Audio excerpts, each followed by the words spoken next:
네, 고영주 사장님, 어쨌든 고생하십니다. 고생하시고요.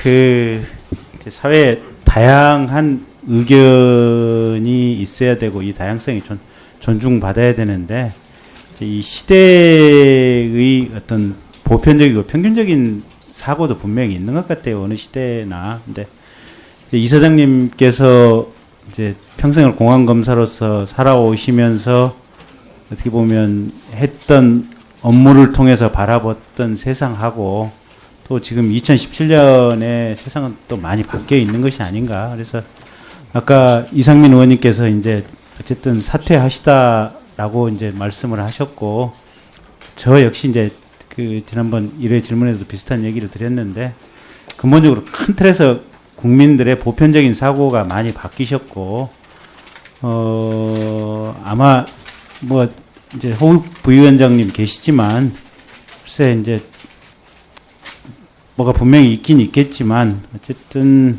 이 사장님께서도 큰 틀에서 그 시대의 어떤 본류가 바뀌었다는 것을 인식하시고, 그냥 이사장직에서 해임되는 것뿐만 아니라 사퇴하시는 것이 어떻게 보면 국가와 또 본인을 위해서 또 두루 이 모든 사회를 위해서 필요한 것이 아닌가 한번 깊이 심사숙고를 한번 해주십시오. 권유의 말씀이십니다.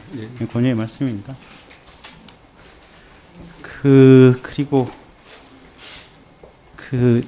아까 이제 자유한국당 의원총회장에 다녀오셨다면서요. 근데 이제 저희들이 보기에는 이제 의원총회 가서 누구를 만나셨는지, 어떤 연유로 가게 되셨는지, 또 어떤 국회의원을 만나서 어떤 얘기를 나누셨는지, 그런 부분에 대해서 제가 꼬치꼬치 물으려고 했으나 굳이 묻지는 않겠습니다. 근데 이제 이게 정무직 공직자다 보니까 뭐 정파성을 일정 정도 띌 수는 있겠습니다. 근데 어쨌든 오늘은 국정감사 현장이고, 또 이 MBC의 주식 70%를 가지고 있는 박문진 이사장 아니겠습니까? 그러면 이게 정치적인 중립성의 어떤 가치나 의미가 다른 정무직 공직자보다는 상당히 더 중요할 수밖에 없는 공직이라고 생각을 하고 있거든요. 근데 국감에 오신 상태에서 자유한국당 의총을 방문하셨다고 하는 것은 제3자가 보기에는 어쨌든 상당히 부적절하다라는 느낌을 받게 됩니다. 그래서 그런 점도 좀 어떤 다음 공직이 있으실지 어쩔지는 모르겠지만 좀 깊이 사려 있게 좀 생각하고 좀 해주셨으면 하는 내용이고요. 그 다음에 이제 근로기준법 위반 아까 이제 얘기 드렸는데, 저게 제가 보기에는 이런 것 같아요. 보니까 이명박 대통령이 들어와서 이제 광우병 촛불 시위 이제 관련한 이 피리수첩 보도 관련해서 이제 사법적으로 이게 다 무죄가 났습니다. 최종적으로. 근데 보수 진영 쪽에서는 생각하는 흐름이 이런 부분인 것 같아요. 미국 수입소를 먹으면 광우병이 생긴다는 위험성을 알고서도 수입을 했다고 하는데, 도대체 한국 사람 중에 광우병에 걸린 사람이 도대체 누가 있느냐. 그것 때문에 집권 초기에 보수 정권이 근본적으로 흔들렸지 않느냐.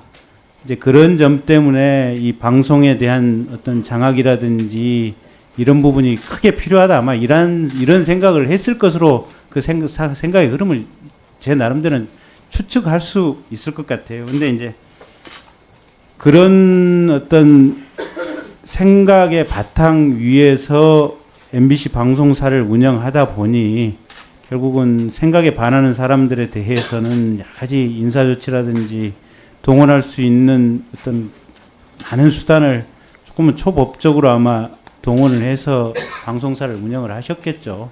그리고 그런 부분이 어느 정권의 노동부 근로감독에서는 피해 나갔고, 또 새롭게 정권이 바뀌고 나니까 법의 잣대가 엄정해져서 이제 근로기준법 위반으로 입건되고 뭐 구속이 될지도 모르는 아마 이런 상황들에 와 있겠죠. 근데 똑같은 법을 가지고 어느 정권에서는 이렇게 해석하고 어느 정권에서는 이렇게 해석하지 않느냐, 뭐 이 문제로 볼 수도 있지만, 똑같은 위반 사안을 두고 어느 정권에서는 제대로 조사하고 어느 정권은 제대로 사실관계를 파헤치지 않느냐, 이렇게 볼 수도 있는 문제거든요, 보면.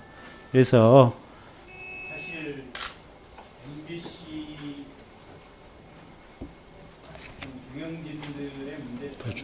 또 박문진 이사장님이 가졌던 세상에 대한 문제 인식 부분은 아마 시대적 소명을 전체적으로 다 했다. 그래서 그런 어떤 본인들의 생각을 관찰하기 위해서 나는 악착같이 세상을 위해서 필요한 역할을 하고 싸워왔다라고 생각하시는 그런 부분에 대해서는 조금 좀 생각을 좀 거둬 주십시오. 그리고 이제 문재인 대통령 이제 공산주의자 부분도 어쨌든 법원에서 지금 1심, 2심 법원에서 다 이게 민사상 불법행위라고 판결을 한 거 아니겠습니까? 1심 법원의 판사들께서 민사상 불법행위라고 판결을 한 거 아니겠습니까?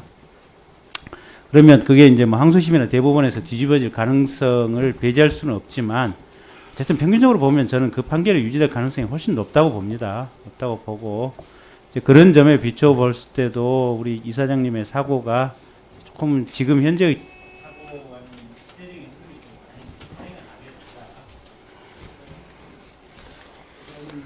어떤 엄중했던 시대의 또 남북 간의 군사적 대치 관계가 굉장히 강렬했던 시대의 그런 공안 검사를 했던 이 경험과 현재의 박문진 이사장직도 이제 해임되고 난 다음에는 박문진 이사직을 계속해서 하시는 것은 부적절하다.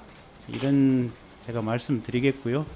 결국은 그냥 간단하게 요약하면 큰 틀에서 시대가 바뀌었고 이사장님이 살아오시면서 했던 역할은 그냥 여기까지다라고 생각을 하시고 조금 사회의 어떤 새로운 도약과 또 평화와 안정을 위해서 적극적인 어떤 결단을 요청드리면서 제가 두 번째 보충 질의를 마치는 걸로 하겠습니다. 답변 안 하셔도 좋습니다. 네, 감사합니다. 끝나셨어요? 다음에는 김성수 의원님 질문하시겠습니다.